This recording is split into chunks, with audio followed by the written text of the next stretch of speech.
voltamos com mais um vídeo junto com Luan, Bielzinho.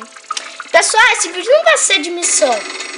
Esse vídeo vai ser de brincadeira, ficar brincando, zoando, essas coisas. Hoje a gente só vai brincar. O Luan vai mostrar algumas coisas. Que tem como fazer. Ele vai ensinar como que faz pra se transformar em outra pessoa. Tipo assim, outro cara. Ó, tô assim, né?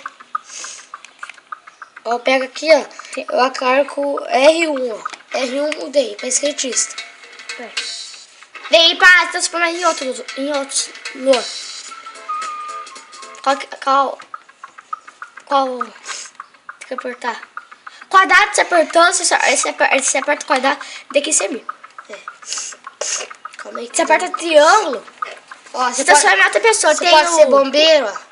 Bombeiro. Se quiser bombeiro não, rapaz. É o outro que é bombeiro. Você pode ser índio. O antigo que ele tava é o... Lá que tem aquelas lanternas. O skatista, o bombeiro. Pessoais, nesse jogo, em todas as ocasiões escuras do jogo, você vai ter que usar o da lanterna. Esse daqui, ó.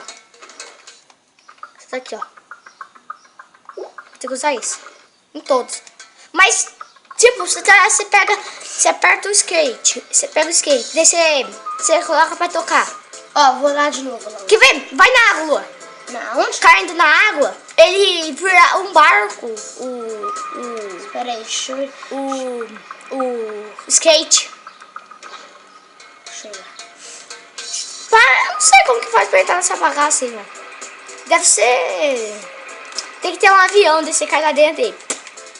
Ah, verdade. Filho, vai lá, Lu. Chama o aviãozinho. Aqui, ó, na garagem. Vai. Você tá aqui? Bolinha. X para acionar. Agora você tem que ir lá. Vai lá pra cima. Descer abaixo o avião. Foi mal, tá gravando errado. Vai lá pra cima. E vai abaixo agora, Lu. Daí vai pra frente um pouco. Começou um pouco vermelho. Que dá pra ver, né?